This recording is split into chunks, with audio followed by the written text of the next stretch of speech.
Hello students, आज हम communalism के बारे में डिस्कस करेंगे। लास्ट वीडियो में मैंने आपको कॉम्युनलिज्म के बारे में बताया था, यानी कि सांप्रदायिकता के बारे में हम पढ़ रहे थे। कॉम्युनलिज्म के बारे में जितना मैंने आपको बताया था उससे हमें पता चला था कि जो कॉम्युनलिज्म है, सांप्रदायिकता है, ये भी लाइक अ रीजनलिज्म यानी कि क्षेत्रवाद की तरह a serious problem in our country.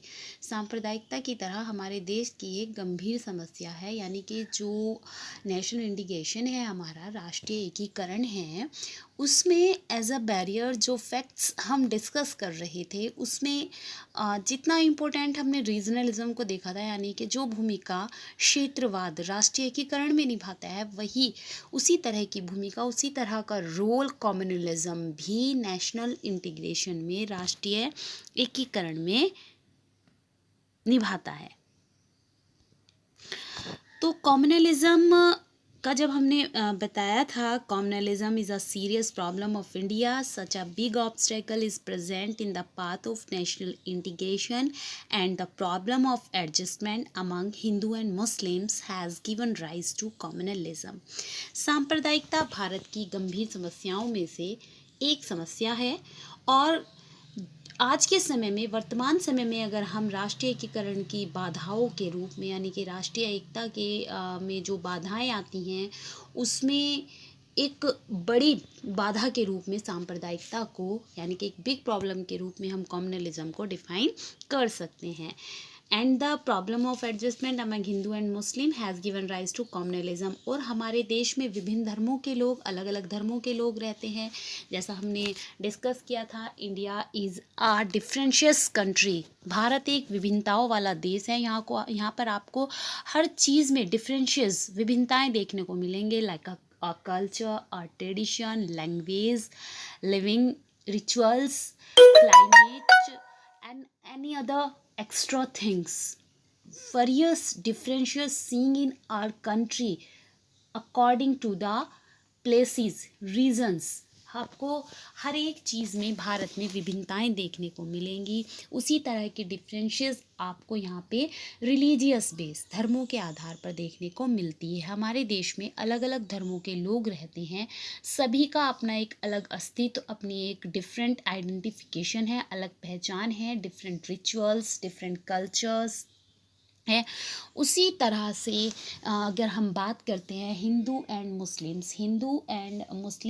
Sanatan and Islam धर्म्स, Hindu are belongs to Sanatan धर्म्स and Muslim are belong to Islam धर्म। दोनों धर्म क्या हैं? एक दूसरे के विपरीत हैं। Both religions are different to each other, एक दूसरे से अलग हैं, विभिन्नताओं से भरे पड़े हैं। तो इन दोनों के जो फॉलोअर्स हैं, यानी कि जो सनातन धर्म को मानने वाले हैं, जो इस्लाम धर्म को मानने वाले हैं, दोनों के विचार, रहन सहन, बोलचाल, भाषा, इन सब में एक आपको लेवल तक जो है डिफरेंट जो है आप कहेंगे इफ़ेक्ट देखने को मिलता है। उसी वजह से जो उनका पॉइंट ऑफ व्यूज़ हैं, जो उनकी थिंकिंग है, वो भी क्या हो जाती है, एक दूसरे से अलग हो जाती है, एक दूसरे से विपरीत हो जाती है। और इसी वजह से दोनों के बीच में एडजस्टमेंट की प्रॉब्लम एग्जिट हो जाती है, दोनों के बीच में तालमेल बैठाने की जो समस्या है वो खड़ी हो जाती है। और इसी से रिगार्डिंग जो इश्यूज़ होते हैं, यानी कि हिंदू और मुस्लिम के बीच में जो इश्यूज़ क्रिएट होते हैं, जिन्हें हम सब लोग अपनी चारों तरफ अपनी सोसाइटी में देख सकते हैं, that is the example of communalism. यही क्या है? सांप्रदायिकता के उदाहरण होते हैं। ठीक है। From time to time, people from different religion, races and culture have come as invaders in India. अगर हम भारत की बात करते हैं तो भारत में समय समय पर अलग अलग धर्मों के, अलग अलग प्रजातियों के, अलग अलग संस्कृतियों को मानने वाले लोगों ने आक्रमणकारी के रूप में, अटैकर्स के रूप में भारत पर आक्रमण किया है, भारत में अटैक किया है। इसमें से कितने सारे जो कल्चरस और रिलीजियस ग्रुप हैं, उन्होंने इंडियन सोसाइटी में एडजस्टमेंट हो गया उनका, यानी कि भारतीय संस्कृति में, वो भारतीय समाज में घुल मिल गए। और कितने उसमें से क्या हो गए? विलीन हो गए, खो गए, यानी कि उनका अपना अस्तित्व नहीं बचा।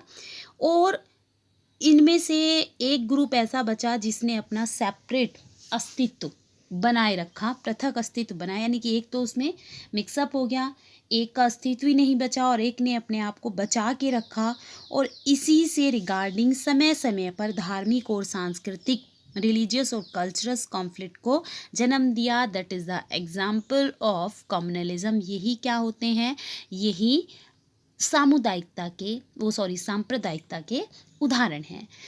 But many maintain his separate practice and gave rise to religious and cultural tension from time to time. As a result, communal rights took place in many places. Similar to communalism, the problem of regionalism and linguism in India are confronting. These three problems are related to each other, produce each other. यहाँ पे अगर हम Indian society में create issues की या problem की बात करते हैं, तो जैसा कम्युनलिज्म को हमने प्रॉब्लम बताया, उससे पहले रीजनलिज्म को डिस्कस किया था, तो उसमें एक और हमारा बचता है लिंग्विज्म, भाषावाद।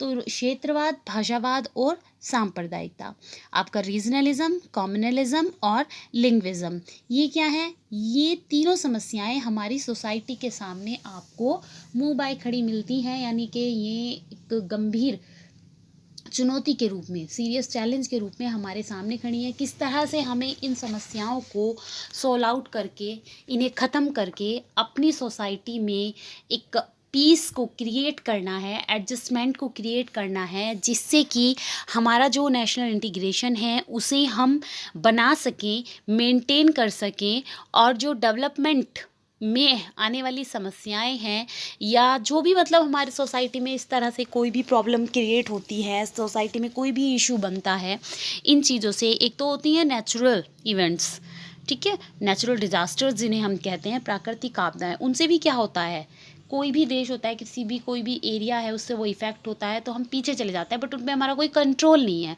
बट ये सिचुएशन ऐसी है, इन्हें हम कुछ प्लान से, कुछ थिंकिंग से कंट्रोल कर सकते हैं। इससे जो होने वाला लॉस है उसे हम रोक सकते हैं, लेकिन इसके लिए हमें क्या करनी होगी, प्लानिंग करनी होगी, लोगों को समझाना होगा, और सबसे पहले हमें सोसाइटी में देखना होगा why this problem, this fact are create, ये समस्याएं हमारे सामने क्यों आ रही हैं, क्यों हमारे सामने ये समस्याएं आ रही हैं। तीनों प्रॉब्लम एक दूसरे से क्या है, कनेक्ट हैं, एक दूसरे को जन्म देती हैं ये तीनों समस्याएं। तो इसी के बारे में हम बात कर रहे हैं, और जैसा अब हम देखते हैं meaning and definitions of communalism, सांप्रदायिकता का अर्थ और उसकी परिभाषाओं के बारे में हम बात करते हैं। सांप्रदायिकता की समस्या पे विचार करने से पहले, डिस्कस करने से पहले, हमें सांप्रदायिकता के अर्थ को, यानी कि उसकी डेफिनेशंस को अच्छी तरह से समझ लेना कि सांप्रदायिकता कहते किसे हैं, व्हाट इज़ द कम्युनलिज्म, तभी हम जाकर के why it is create in our society and how we remove it, कि क्यों ये हमारे समाज में हमें बढ़ती हुई दिखाई देती है और कैसे हम इसे ख़त्म कर सकते हैं। इससे पहले हमें जानना होगा व्हाट इज़ दिस, ये है क्या। तो इसी के बारे में रैंडम हाउस डिक्शनरी ने कहा है, सांप्रदायिकता अपने ही जातीय समूह के प्रति ना कि समग्र समाज के प्रति तीव्र निष्ठा की भावना है। According to the Random House dictionary, communalism is a feeling of devotion to one's ethnic group, not to the society as a whole. तो यहाँ पे इन्होंने कहा है कि जो सांप्रदायिकता होती है, कम्युनलिज्म की जो फीलिंग होती है, ये हमारे समाज में, एक कम्युनिटी में जब ये फीलिंग होती है कि वो केवल डिवोटी है किसके प्रति, उस कम्युनिटी के, उस रिलीजन के जिससे वो बिलोंग करता है, ना कि वो होल सोसाइटी के, यानी कि वो केवल एक हिस्से के प्रति, एक पार्ट के प्रति अपने आप को डिवोटी कर रहा है, अदर पार्ट्सों से कुछ नहीं लेना। अगर वो प्रॉफिट की, बेनिफिट की बात करेगा तो वो केवल अपनी कम्युनिटी को देख रहा है, पूरी सोसाइटी को एनालाइज नहीं कर रहा है। तो यहाँ पे इन्होंने उसी फीलिंग की बात की है कि जब हमारी सोसाइटी में से एक ग्रुप में केवल अपने ग्रुप के प्रति ही फीलिंग आती है, उसी के बेनिफिट के बारे में वो सोचता है, उसी के प्रॉफिट के बारे में वो सोचता है, ना कि पूरे समाज के बारे में, इसे ही हम क्या कहते हैं, इसे हम सांप्रदायिकता कहते हैं। ठीक है, इसमें आगे श्री कृष्ण दत्त भट्ट ने कहा है, इन्होंने भी बहुत अच्छा लिखा है इसमें कॉम्युनलिज्म के बारे में। इसे हम नेक्स्ट वीडियो में अपना डिस्कस करेंगे। और उसके अलावा सांप्रदायिकता से रिलेटेड जो भी थ्योरीज़ हैं और जो भी आप अपने आसपास देखते हैं उसे हम क्लास में डिस्कस करेंगे। आप एग्जांपल्स इसके यहाँ पे क्लास में मुझे दे सकते हैं। Okay students, thank you, have a nice day.